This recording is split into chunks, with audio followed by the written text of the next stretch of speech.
Olha aqui para mim. Eu cheguei na igreja muito novo, dos 15 para os 16 anos. E o motivo de eu vir à igreja é porque dentro de casa era um inferno. Os meus pais não combinavam, eles brigavam, havia traição, meu pai traía minha mãe, não havia respeito. Eu tinha um irmão, e esse irmão era rebelde, ele batia de frente com meu pai, com a minha mãe, ele era revoltado, mais velho, revoltado com os meus pais, porque não existia um ambiente de família. Não era um ambiente assim que acordava de manhã, bom dia, ia dormir, boa noite, bênção pai, bênção mãe, isso nunca existiu. Então, era um ambiente difícil de viver. E isso fez então com que eu viesse à igreja. E junto comigo ele veio também, esse meu irmão mais velho. Mas ele participou um tempo, depois desistiu, desanimou e não foi mais. E eu então comecei a vir à igreja, fui entendendo as coisas, mas teve um dia que eu vi um pastor libertando uma pessoa de um encosto. Eu fiquei impressionado porque eu nunca tinha visto aquilo na minha vida. E eu nem imaginava que existia espíritos que amarravam a vida das pessoas. Então, quando eu vi o pastor fazendo o trabalho de libertação e arrancando o mal da pessoa, e ela ficava boa, eu disse, poxa, eu quero ter o poder que esse pastor tem. Eu quero ter a mesma autoridade que esse pastor tem. E aquilo fez com que eu me interessasse mais ainda pelas coisas de Deus. Então eu comecei a ler a Bíblia, não entendia, mas eu lia mesmo sem entender. Eu li a Bíblia, eu me batizei, eu comecei aos domingos, e a igreja, naquela época, tinha um costume de fazer a Semana do Espírito Santo. Eram 7 dias, todos os dias se buscava o Espírito Santo. E naquela semana, na Semana do Espírito Santo, eu fui batizado. E quando eu recebi o Espírito Santo, foi o primeiro desejo que Deus colocou dentro de mim, ajudar as pessoas. Quando eu vi aquele pastor libertando, eu disse, eu quero fazer o que ele faz. Eu quero ter esse poder também para ajudar as pessoas. Então, quando eu fui batizado com o Espírito Santo, eu saía nas ruas, eu trabalhava, eu evangelizava, e um tempo mais tarde, eu já era obreiro, eu fui levantado a pastor auxiliar. Pastor auxiliar. E assim que eu fui levantado a pastor auxiliar, eu fui mandado para uma igreja, auxiliar numa igreja, ajudar o pastor numa igreja. E naquela época, não se existia a comunicação que existe hoje, telefone, celular, mal tinha telefone em casa. Quando eu cheguei nessa igreja, fazia 4 dias que eu estava nessa igreja, e eu só conhecia o pastor da igreja, mas eu não sabia onde ele morava, eu não sabia nem o número de telefone da casa dele, não sabia absolutamente nada. Aí estou eu, de um domingo para segunda, dormindo, e umas 3h30 da madrugada, eu escuto um barulho na porta da igreja, batendo na porta da igreja, e batendo, e era uma porta de vidro.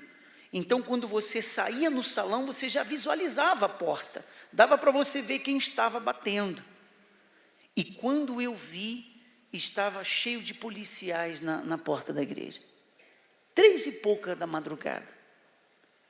Então, eu fiquei assustado, de madrugada, um monte de policiais na igreja, e eu fui chegando assim, perto do vidro, e tinha um vidro que estava quebrado, então dava para você falar sem abrir a porta. E o policial falou assim para mim, conferiu o meu nome, e disse, olha, você que é Márcio Carotes, sou eu mesmo. Então abre a porta aí que eu preciso falar com você. E ele falou assim, olha, o seu pai e a sua mãe morreram agora num acidente. Agora, era de madrugada, ele disse, no domingo à tarde, volta de 5, 6 da tarde, os seus pais faleceram num desastre, num acidente. Quando eu ouvi aquilo, quando ele me deu essa palavra, já dentro de mim, algo já disse assim: não temas, não temas. E eu continuei normal, parecia que nada tinha acontecido.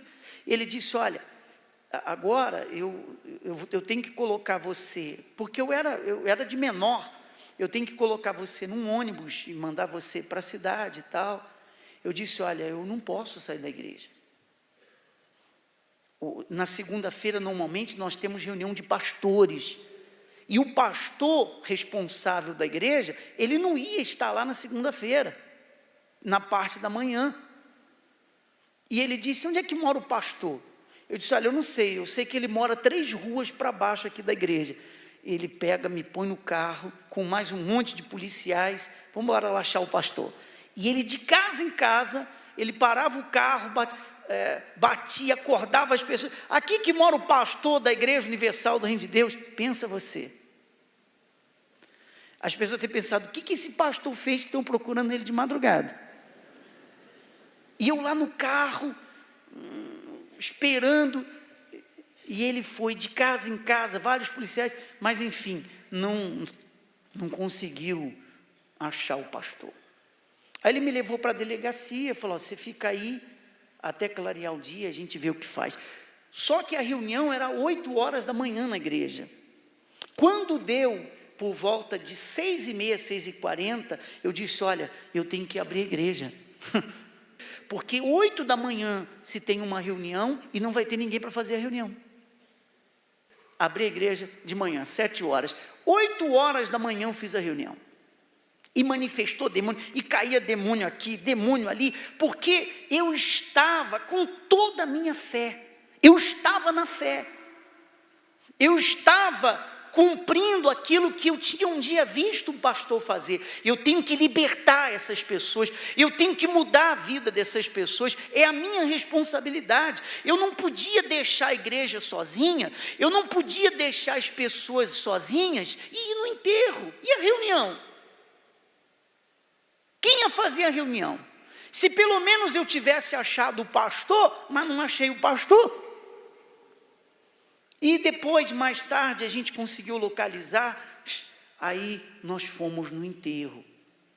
Quando eu cheguei no enterro, estava lá os 2 caixões, minha mãe de um lado, meu pai do outro, e um monte de gente chorando. Aí entra o que eu falei para você no domingo passado, quando nós falamos do testemunho. Quantos filhos que não dão valor aos seus pais? E mesmo ali, eu vendo as pessoas chorando, e elas diziam: olha, esse aí é o filho, porque eu já estava na igreja, esse aí é o filho. Mas o Espírito que eu recebi na semana do Espírito Santo me sustentou, que é o Espírito de Deus. Amém, pessoal? Me sustentava. O Espírito Santo me sustentava. O Espírito de Deus dava a segurança que ali ele estava no controle de tudo. Aí vem a pergunta: mas, o Bispo Márcio, por que isso aconteceu? Por que isso aconteceu? Vou falar uma coisa para você, preste atenção. A morte, ela é um mistério. Não se há explicação para a morte. A morte, quando vem, ela vem. A morte pega velhos, pega jovens, a morte pega criança, a morte pega qualquer um. É ou não é verdade? Sim ou não? A morte, quando vem, ela vem. Não adianta você ficar buscando o porquê, e não adianta você ficar procurando o porquê. Não adianta. Você vai, infelizmente, você vai perder o seu tempo. Então, tem muita gente que fica magoada com Deus. Ela diz: oh meu Deus, mas por quê? Por que o Senhor deixou isso acontecer? Mas por que eu estou passando por isso? Quando não, ela fica com mágoa de si mesma. Você sabe por quê? Ela diz assim: poxa, eu podia ter feito determinadas coisas que eu deixei de fazer. Poxa, eu podia ter pedido perdão ao meu pai, à minha mãe, ao filho, à filha, antes de morrer. Eu podia ter pedido perdão. E é uma pessoa que não consegue se perdoar do que deixou de fazer por aquele ente querido que ela perdeu. Ela não consegue se perdoar. Ela fica presa àquela situação. Eu me lembro de uma mulher em Brasília, numa campanha de Israel, do Monte Sinai. Nós estávamos tirando a foto do envelope que nós íamos levar, estávamos separando a foto, e quando eu tirei do envelope a foto, tinha a foto de um caixão com uma pessoa dentro, deitada. E atrás da foto estava ela, e ela escreveu assim: meu Deus, se essa campanha é poderosa, então o Senhor vai trazer o meu filho de volta. Entende o que eu estou dizendo, sim ou não? Porque são pessoas que não conseguiram se recuperar de uma perda. Elas não conseguiram dar a volta por cima. Fizemos o enterro dos meus pais, e eu voltei com meu irmão para a casa dos meus pais, fui acompanhando ele, e eu disse assim: olha, você vai ficar aí, você vai cuidar das coisas. Ele disse: não, você não pode me deixar aqui sozinho, porque só ficou eu não sei nem o que eu vou fazer, e eu preciso que você esteja aqui comigo. Eu disse: olha, vou falar uma coisa para você, eu tenho um chamado, dentro de mim há uma fé, e o Espírito que me sustentou até aqui, o Espírito que me chamou, o Espírito que me separou para servi-lo, é o Espírito que tem que sustentar você, porque eu ficando aqui não vai mudar absolutamente nada. E peguei e fui embora para a igreja, deixei ele lá.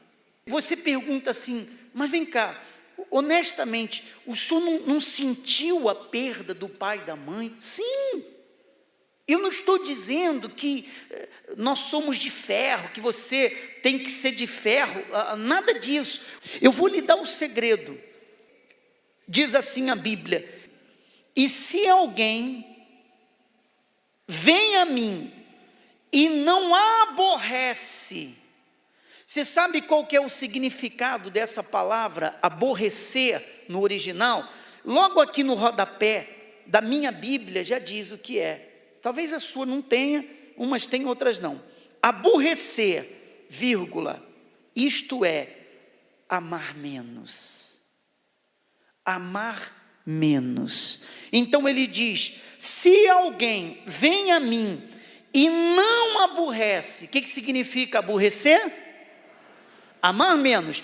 Então nós podemos ler da seguinte maneira: se alguém vem a mim e não ama menos ao seu pai, mãe, mulher, filhos, irmãos, irmãs, e ainda sua própria vida, não pode ser meu discípulo.